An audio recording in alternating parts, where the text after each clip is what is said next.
One word, elf, and this. Hey girl. If you have not thrown away all your elf products yet, and you don't know why you should, you're about to know why. Another day, another ridiculous boycott movement on the internet, but this one actually seems to be working.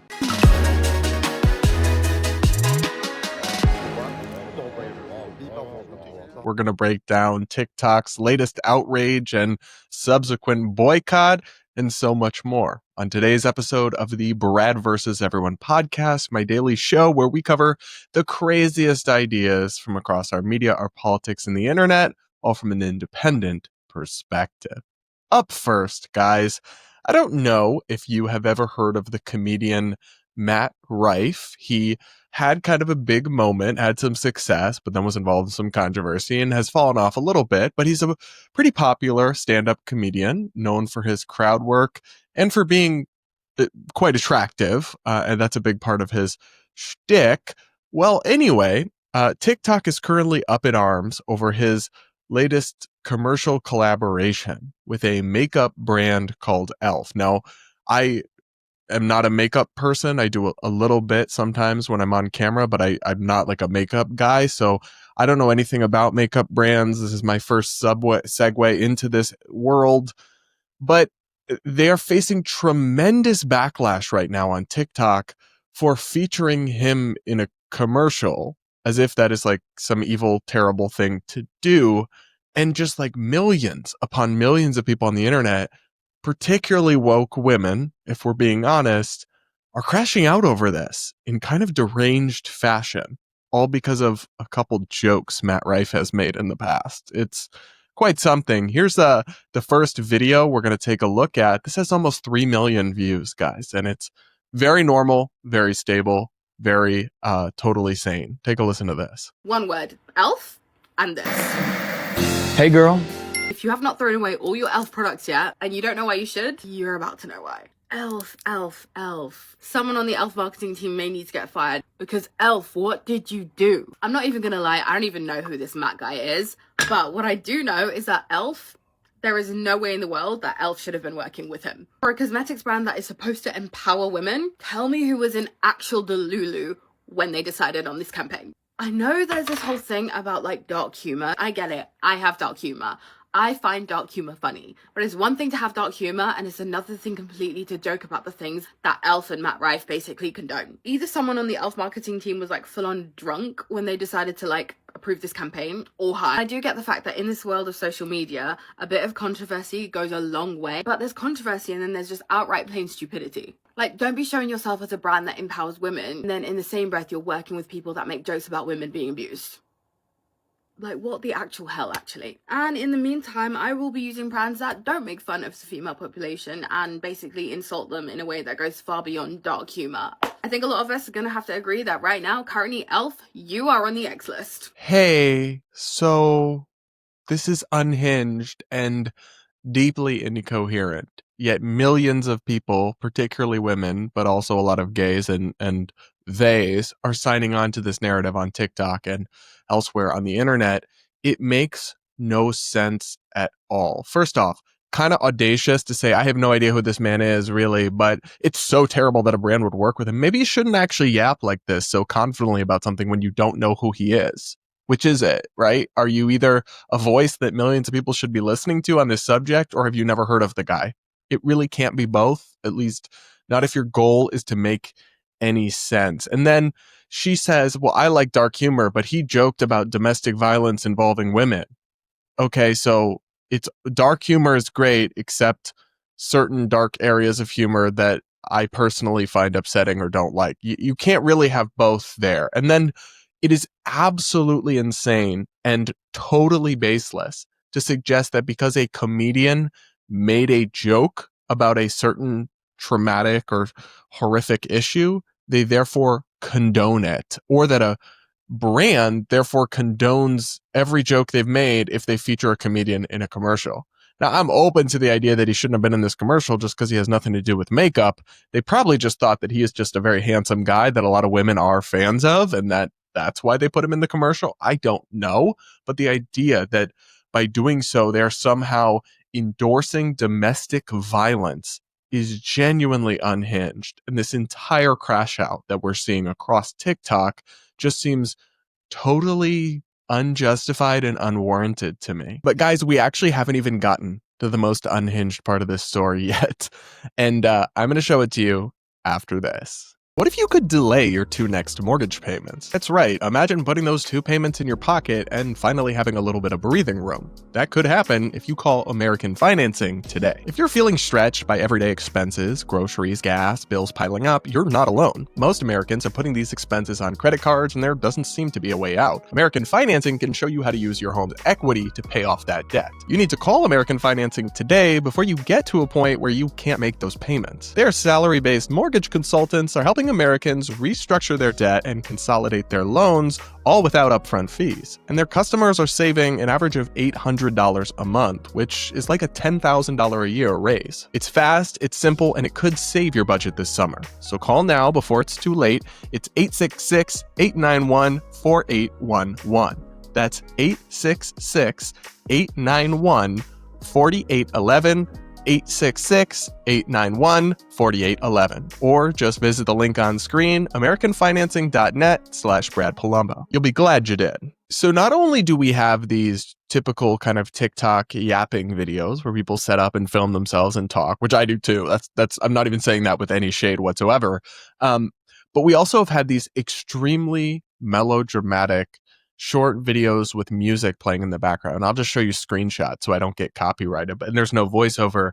But like, for example, one person, and this got hundreds of thousands of likes, just showed their e.l.f. products with sad music and said, "As a domestic violence survivor, I'm so disappointed, ... I loved e.l.f. so much, upside down face." They're acting like Matt Rife did domestic violence. They're acting like they partnered with Chris Brown or something, like somebody who is known to have abused women, and then they still just endorse and co-sign. He made a joke about it. That's not that deep. If you're not interested in that, or if that's too sensitive for you because you have past experiences with it, I can respect that. So don't go to the show or don't watch the content. But it is not him in any way endorsing it. Some of my favorite jokes, my favorite Dave Chappelle jokes are incredibly dark. He doesn't actually support the dark things. And in fact, a lot of people find that the levity of more serious subjects, making light of it, is a way to cope with the horrors of the human existence and how cruel and callous the world can be. If that's not you, that's okay. Like, dark humor isn't for everyone, but what you're not going to do, even if I have tremendous compassion for you as a survivor of horrific abuse, is accuse people of basically being abusers if they dared make a joke about a thing. That does not compute. That is totally inaccurate and just absolutely unfair. And then you have all these people throwing away their e.l.f. cosmetics because they dared do a commercial with Matt Rife, and they don't seem to realize this, but you already paid for it. So you set up your iPhone stand to record your little TikTok video of you throwing out the products, thinking you're like doing your big one to protest this brand, but you aren't. You already gave them money. Now, you could boycott them and no longer purchase future products. That is your prerogative. But to throw the ones you have away genuinely makes no sense. You are only hurting yourself financially, and all just for like this kind of performative social media faux outrage that all traces back to like 2 jokes in one special. You have got to be kidding me, y'all. This kind of reminds me, after Russia's invasion of Ukraine a few years back, these videos went viral of people pouring out Russian vodka. And I remember laughing at it at the time because it's like a lot of that Russian vodka was like actually produced in America, or some of it was actually produced in Ukraine. But regardless, like, you already bought it. So maybe you want to boycott future purchases. That makes sense. But pouring it out for performative like TikTok videos made no sense whatsoever. It was just stupidity at the exponential level. And this is the same thing. Throwing away products you already paid for does not do anything. These people, I also found it obnoxious how some other brands tried to like join in the pile-on to promote themselves. So for example, this, I think it's a food company, Shop Missa, that's a women-owned business and apparently super woke.